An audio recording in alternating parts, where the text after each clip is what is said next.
चिंगारियों को 21 बार इस धरा से मिटाने के बाद भी मैं अपने अंदर के अहंकार को नहीं मिटा पाया। मैं आपको पहचान नहीं पाया राम। अब समझा कि कैसे आप शिव का धनुष उठाने में सक्षम हुए।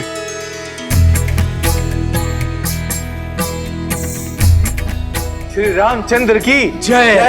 श्री रामचंद्र की जय।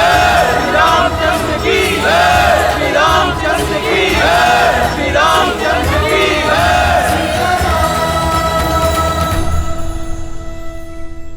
ये जय जयकार नए युग का शंखनाद है। त्रेता युग में उगे नए सूर्य का। अनजाने में ही सही, परंतु सत्य कहा मैंने कि अब इस भूलोक में दो राम नहीं रह सकते। अब उस राम की आवश्यकता है जो हर रूप में संपूर्ण है। उस परशुराम की नहीं जो आवेश और क्रोध के कारण अपूर्ण है। भगवान परशुराम, वसंत के आने से ग्रीष्म का महत्व तो कम नहीं हो जाता, वैसे ही राम के आने से परशुराम का महत्व तो घट नहीं जाता। इस संसार को आज भी आपकी आवश्यकता है। चिरंजीवी बनके एक महागुरु के रूप में आपको युगों युगों तक रहना है। महान योद्धाओं को युद्ध की कला और योग का ज्ञान देना है। जो कुछ आपने महादेव से ग्रहण किया है उसे जनमानस को देना है, मानवता को देना है।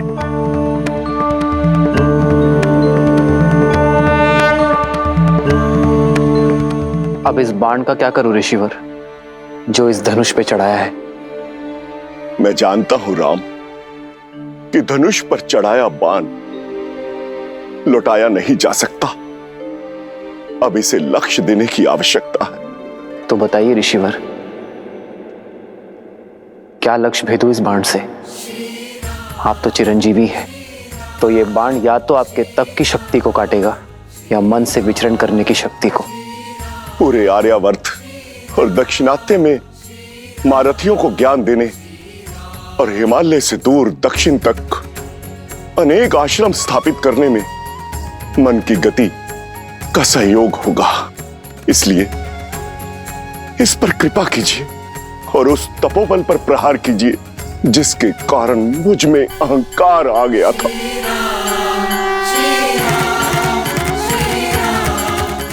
राम, इस बाण को पूर्व दिशा में छोड़िए ताकि मैं महेंद्र पर्वत पर जाकर पुनः तपस्या कर सकूं, समुद्र में डूबी वो भूमि पुनः प्राप्त कर सकूं जो वामन अवतार द्वारा असुर राजा महाबली को पाताल भेजते समय जल में समा गई थी। जाते जाते धर्म स्थापना और अधर्म के विनाश का दायित्व आपको सौंपकर मैं आपसे विदा लेता हूं राम, विदा लेता हूं। जो आज्ञा प्रभु।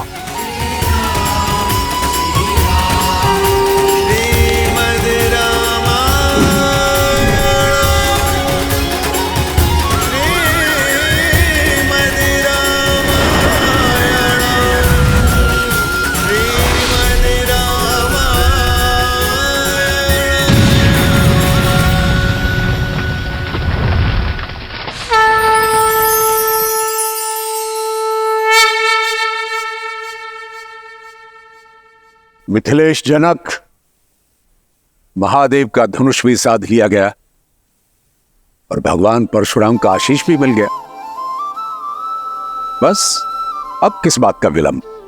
पूरे विधि विधान से विवाह की तैयारियां कीजिए।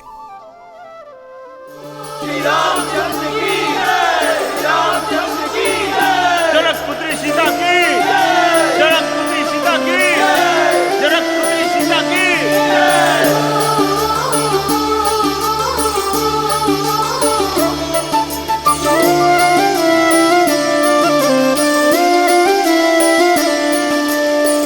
जन्म जन्म का है ये संगम, राम रतन सीता वैभव धन। एक है पौरुष एक समर्पण, एक है रूप तो दूजा दर्पण। राम है लोचन सीता दृष्टि, राम है बादल सीता वृष्टि।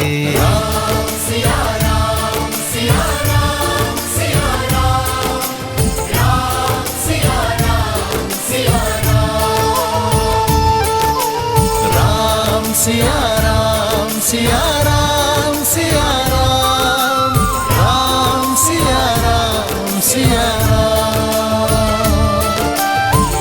सीता को रखते हृदय रघुराई, पूर्ण राम को करने आई। सीता करती उनकी पूजा, राम से आसा प्रेम न दूजा। राम सिया राम सिया राम सिया राम, राम सिया राम सिया राम सिया राम। मैं जनक नंदिनी सीता आपको अपने बार स्वयं को आपकी अर्धांगिनी के रूप में स्वीकार करती हूँ। मैं जीवन के हर लाभ हानि, सुख दुख और धूप छांव में आपकी संगिनी बनकर रहूंगी। अब केवल मृत्यु ही मुझे आपसे अलग कर सकती है। जनकपुत्री सीता की, जनकपुत्री सीता की, जनकपुत्री सीता की, जनकपुत्री सीता की।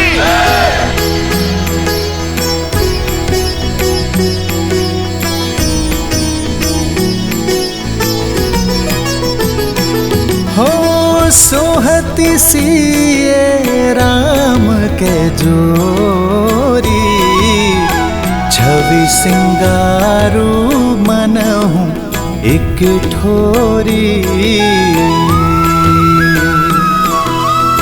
सखी कहाही प्रभु पद कहु सीता, करती न चरण परस अति भीता।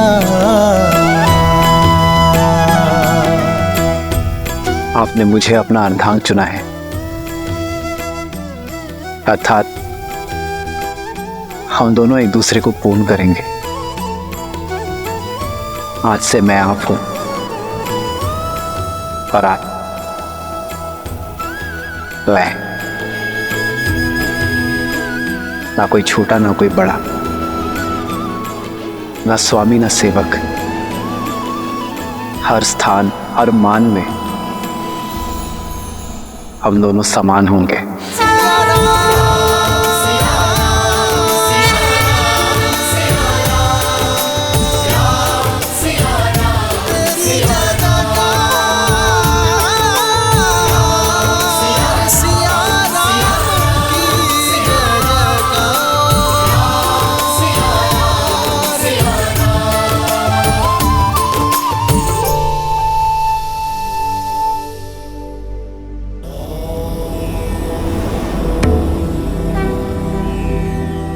देवी के मुख को देखकर प्रतीत होता है कि मन में कोई शंका है। शंका नहीं, उत्सुकता है महादेव। परशुराम तो स्वयं नारायण के अवतार थे, तो फिर वो श्री राम को पहचान कैसे नहीं पाए और उन्होंने क्रोध क्यों किया? और एक ही समय में विष्णु के दो अवतार संभव हैं? देवी ये तो उचित नहीं है। मुझ भोले से एक साथ इतने सारे प्रश्नों का उत्तर चाहती हैं आप। मैं एक एक करके उत्तर देता हूं। सत्य तो यह है कि भगवान परशुराम ने श्री राम को देखते ही पहचान लिया कि वो नारायण का पूर्ण अवतार है, परंतु आवश्यक ये था कि ये संसार भी जान ले कि वो कोई साधारण राजकुमार नहीं, अपितु स्वयं नारायण है। यही कारण है कि भगवान परशुराम ने श्री राम के समक्ष विष्णु के धनुष सारंग पर प्रत्यंचा चढ़ाने की चुनौती रखी। ऐसा उन्होंने इसलिए किया ताकि ये संसार श्री राम के बल और उनकी श्रेष्ठता को स्वीकार कर सके। रही बात दो भिन्न अवतारों की, तो यदि लक्ष्य भिन्न हो तो नारायण अवश्य ही दो अवतार भी ले सकते हैं। जहां एक और भगवान परशुराम ने सतयुग में धर्म और न्याय की स्थापना हेतु अवतार लिया, वहीं त्रेता युग में प्रभु श्री राम ने मर्यादा की स्थापना हेतु अवतार लिया। जय श्री राम। जय श्री राम। अब कथा में आगे बढ़िए ना महादेव, मुझे श्री राम और सीता का विवाह देखना है। देवी, इतनी आतुरता अच्छी नहीं। आप अपनी अधीरता के रथ को तनिक थामिए। हम सीता और राम के विवाह की बात कर रहे हैं। कितने प्रबंध करने होते हैं, कितने काम होते हैं, उसमें अभी समय लगेगा। परंतु तब तक मैं अपनी प्रिय का मन बहलाने के लिए आपको इसी कथा के एक अन्य पात्र की कथा सुनाता हूं। कौन है वो? मेरा परम भक्त लंकापति रावण, जो अब तक ना तो सीता स्वयंवर में हुए अपने अपमान को भूला था,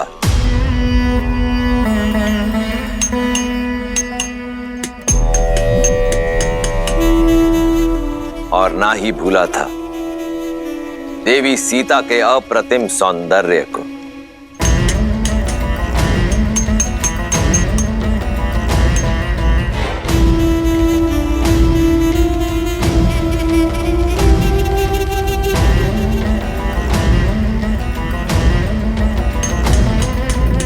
भैया, भैया वो विद्युत जीवा।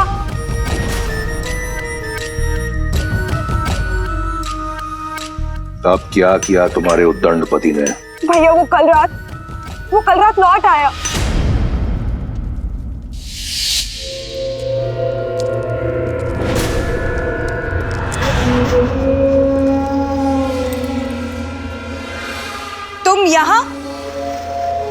तुम यहाँ क्या कर रहे हो विद्युत जीवा? क्या एक पति को अपनी पत्नी, एक पिता को अपने पुत्र के पास होने का कोई अधिकार नहीं है? जैसे आए हो वैसे ही लौट जाओ विद्युत जीवा,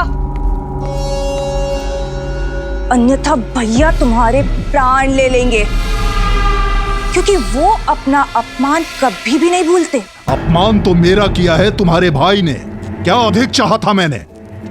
एक छोटा सा राज्य ना। राज भिक्षा में नहीं मांगे जाते विद्युत जीवा, बल्कि बल और साहस से अर्जित किए जाते हैं, जो तुम में बिल्कुल भी नहीं था। आज की बात करो सुपर्णखा।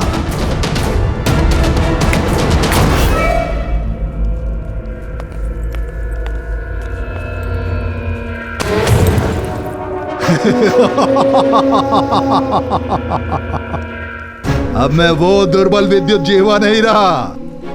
अब मेरे पास माया युद्ध का छल भी है और दैत्य काल के का बल भी।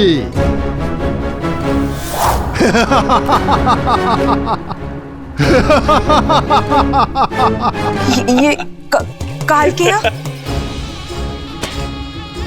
हाँ, काल के अस्त्र। मैं रावण से डरकर भागा नहीं था शूर्पणखा। मैं तो सज्ज हो रहा था उसका सामना करने के लिए। धरा से नीचे गहराई में पाताल और रसातल के मध्य एक नगर है, आसमानगढ़। मायावी नगर है वो, जो रक्षित है नीवट कवच दानवों द्वारा, जो माया युद्ध में प्रबल हैं। और अकेला नहीं हूं मैं। रावण के भय से छुपे आसमानगढ़ में मेरे संबंधी दैत्य काल के भी मेरे साथ हैं। कुछ नहीं कर पाएंगे तुम्हारे ये काल के, क्योंकि स्वयं काल मेरे महाशक्तिशाली भाई का दास है। महाशक्तिशाली? अरे तो कहां है सीता? कहां है शिव धनुष?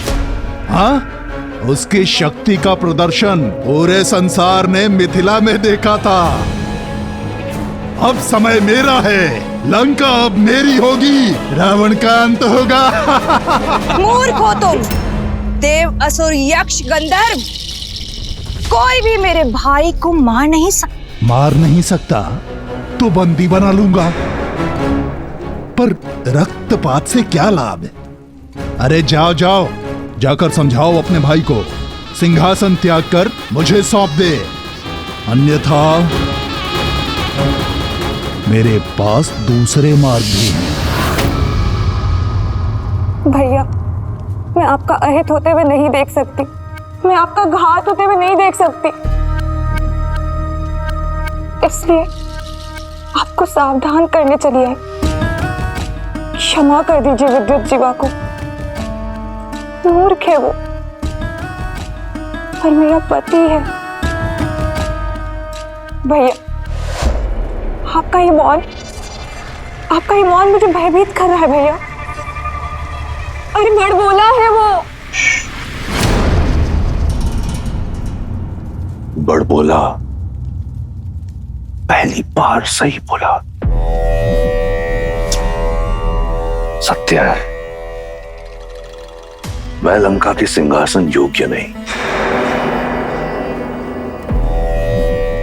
बुलाओ उसे, कहो कि रावण सिंहासन त्याग कर वनवास जाना चाहता है।